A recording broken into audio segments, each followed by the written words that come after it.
Well, this here is the all-new BMW 2 Series Grand Coupe, and BMW calls this the most affordable car in its range. Now, this car starts from roughly about 40 lakh rupees ex-showroom, which doesn't really make it very affordable, but even then, it is the cheapest car that you can buy in the BMW range. The 3 Series, which is above this car, sells for about 7 or 8 lakh rupees more. So, today we're going to find out if saving that 7 or 8 lakh rupees is worth it, and is this car practical enough to drive it and use it as a daily car, or should you invest a little more money and buy the bigger 3 Series. But before that, let me just show you the exteriors of this car. The front face of this car is a matter of big debate actually. Because a lot of people think that these new grills that BMW is putting on their new cars are really too big and too huge, and they really do rob the personality of the car, and everybody just looks at the grills and nowhere else on the car. But maybe that's something that BMW wants you to do. Other than that, it's a pretty low slung car, so it gives you a very sporty kind of feel when you sit inside it. You of course get projector headlamps, very well sculpted bumpers up ahead, and a long bonnet. It's a pretty big car, but the bonnet also is pretty long. And on the side profile, you of course get those nice looking alloy wheels, which really do give it a lot of personality. But the main reasons to look at this car from the behind, because it looks very muscular, very lean, and definitely looks like a muscled up athlete. But anyways, we'll talk about the exterior bits later. Let's jump inside the car and tell you how it is to sit in. But before that, here's a quick message from our sponsors, Budmo.com. Now, what is Budmo? Well, Budmo, as you might be aware by now, is the online expert in terms of spare parts. If you want a spare part for your vehicle, they have it in their list. They have the most extensive spare parts catalog, right from the most affordable small car to the top of the line luxury car, you name the car, and they have the spare parts for it. And the best point is that they have the spare parts from a host of different component makers and different price segments for the same spare part. So if you want to buy a cheaper part from a different maker or a more expensive part from a different component maker, they have the option for you. And they also promise you 10 days assured return without any hassles. If you don't like the spare part, you can send it back and they'll return all the money to you in the first 10 days. Well, so the cabin of the 2 Series is a compact place to be in. It's not a very wide car, and that you can see once you sit inside this cabin. Now open up the panoramic sunroof. It's a double sunroof, so it really does add a sense of airiness to the cabin. What you like about it, of course, is the driver-centric focus of this car. The center console and this part of the dashboard has been slightly tilted towards the driver, so you can easily access all the menus and all the buttons over here. The touchscreen is fantastic to operate. Of course, you get the iDrive system over here, which makes it really easy and very handy and very practical system to use. You also, of course, get different modes for the driver, sport mode, comfort mode, and eco mode. And of course, when you press these buttons, they alter the driving characteristics of this car. But apart from the driving characteristic, you also get a change in the instrument cluster. The instrument cluster is completely digital, so you of course choose eco mode, it becomes green. You choose the comfort mode, it becomes orange, and you choose the sport mode, it becomes red. So that is something which adds a little bit of more personality to the already very dynamic personality of the BMW 2 Series. Now, what will totally blow away your mind, of course, is not only the long list of features, but also the brilliant quality of the interiors, the top of the dashboard, the steering wheel, the top of the door panel, even this point over here where a lot of manufacturers don't pay attention to is very well put together. And even if you shake it hard, you realize that there's no loose ends about this car. Even the small buttons here for the volume, the gesture controls, everything has a nice and tactile feel about itself, and really is one of the best cars I've sat inside in terms of the seat quality levels. Seat comfort also is very good. Practicality wise, it's a good car.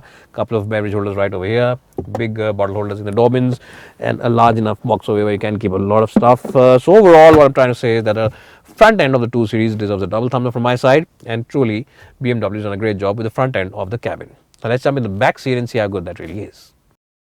I'm in the back seat now of the 2 Series, and the front seats have been adjusted from my height and my driving position. And you have been watching our videos for the last 5 or 6 years. By now I'm sure you know that my height for reference is 5'10", and I always adjust this seat for my driving position. So if you're about 5'10", your chauffeur's 5'10", you're about 5'11", well, you'll be just about okay in these seats, nothing too great. Headroom though is really on the tighter side. So if you're about 6 or 6'1" or 6'2", or if you are a turban gentleman, if you are someone who wears a turban, then you won't be able to sit inside this car very comfortably. You will need that bigger and a little more expensive 3 Series. I recommend that you go for that 3 Series instead of this car if you want to be in the back seat all day long. Now, even though BMW has given you a head restraint for the third occupant here, there's a huge lump in the floor panel, and as just said, knee room is really very, very minimum, so it's really ideal for 2, not for 3. And I reckon, as just said, that you have better options if you spend a little more for sheer backseat comfort. This is one area where this car definitely shows its weakness. So the boot on the 2 Series is about 430 odd liters, which is quite decent. It's not bad at all. The only thing is that the aperture isn't very generous. So, you know, if you have a big and heavy bag to load, sometimes those big boxes can be a bit tricky to load. But the good point is that there's no loading sill, and the floor also isn't very high from the ground, so you don't have to use your back too much into loading this car. But other than that, it's quite decent, and let's not nitpick too much because it is quite okay with the size and shape of the car. Let's give it 1.5 thumbs up in the boot department. Now let's get to the driving bits of this car because that's where the real excitement of any BMW lies. Well, so here I am driving the BMW 2 Series now. Now this car, remember, comes with only one engine option. That's of course a 2-liter diesel engine which makes about 192 bhp of power. And this car is automatic car which gets an 8-speed automatic. It's not a dual clutch, it's only torque converter gearbox. Now the biggest negative of course is that when you start it off from cold, there's a little bit of diesel clatter which does enter the cabin, you can't deny that. But of course after 5 or 6 minutes, when the engine warms up nicely, that clatter dies down and becomes a nice place to be in. Now of course you sit quite low, and these seats are low, and the car also is low set, so you get a nice sense of what a sports car is like because you're so close to the floor. It gives you a nice sporty feel. The steering wheel also very nice to grip. It's a nice meaty steering wheel. You get paddle shifters behind it to change gears yourself, so that also gives you a sense of driver engagement. And when you use these paddle shifters, the actual gearbox does change gears very quickly. It's not as quick maybe as a DSG or a dual clutch kind of a gearbox, but even then it is quite good. And what you like is also the fact that the engine's mid-range is very strong. Now diesel engines traditionally are a little lazy and a little hesitant before 1800, 1900 RPM, and it's the same with this engine. You have to rev up the engine to about 1800 RPM, and once you do that, and it goes all the way up to about 4,500 RPM, the engine becomes nice in terms of hard delivery. It's a torquey engine as well, which means that when you push this car up the hills and you put in lower gear, so the torque is always there. You never feel that you need a little more power at that point of time. So that's also something which is quite good about this car. On the downside though, it comes with a very firm suspension setup, and these cars are meant more for European roads, and most manufacturers don't change the suspension setting of these expensive cars, luxury cars, for Indian roads. So yes, the firm suspension setup makes its presence felt on our Indian conditions, because those badly pastured roads, those rumble strips, all those crevices and those joints, they will enter the cabin once in a while. On highway speeds, at faster speeds, this car really does feel very confident, very, very stable, and definitely it gives you a sense of solidity and strength about itself, because you definitely feel very positive in this car at highway speeds. Yes, but at slow city speeds, the downside is some of those badly pastured roads can enter the cabin, and some of those worst of worst roads can, like those big gaddas, some of them can just make that thud noise when you drive over them. So that's something which buyers also not really appreciate. What you will like though is that because of the tight suspension, body roll is under control, and when you push this car into corners, this car really doesn't have any body roll. So for keener drivers, that's a good thing. The steering wheel is very crisp and very, very accurate, and very, very feelsome as well. So that's also something which is very positive for keen drivers. And of course you can choose different driving modes. If you don't want to drive this car in sport mode, you can choose the comfort setting over here, or even the eco mode, and of course those settings means that the car becomes less aggressive. In sport mode, it is really dialed up to be very aggressive. The engine, gearbox, even the steering wheel feels a lot more aggressive and accurate than it is, and the performance levels obviously are up a notch or two. Now these are the positives. What are the big negatives of this car? Well, visibility isn't the best because you get these head restraints in the middle in the second row. So when somebody sits there, or even if you pop it up completely, this mirror over here can restrict your view a little bit. So you'll have to be very careful when you reverse this car, even though you do get a mirror, but Indians are used to doing this.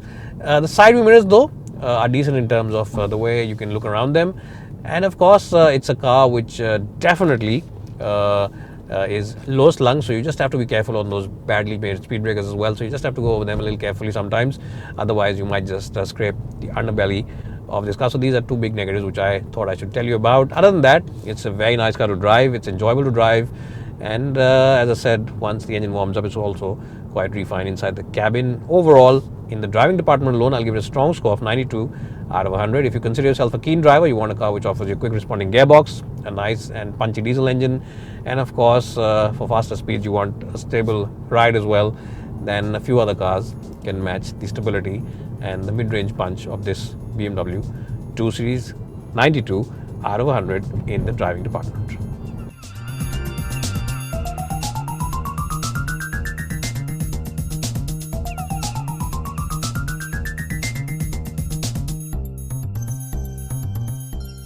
Well, so if you're in the market for a luxury car which offers you the best backseat experience, then I reckon you should avoid this car. But if you are a young family, maybe husband, wife and two young kids at the back, then it's a good car for you. If you want a car which offers you very premium interiors, good driving dynamics and a luxury badge, and that too of BMW, which is a desirable badge, then it's a car we should keep in your shortlist. But again, as I just said, if you want a car for the backseat experience, then simply avoid this car and test out something else, or maybe spend a little more money on the BMW 3 Series. Overall, a nice package to drive and look at, but compromise with the backseat experience. So bye for now, and thanks for watching.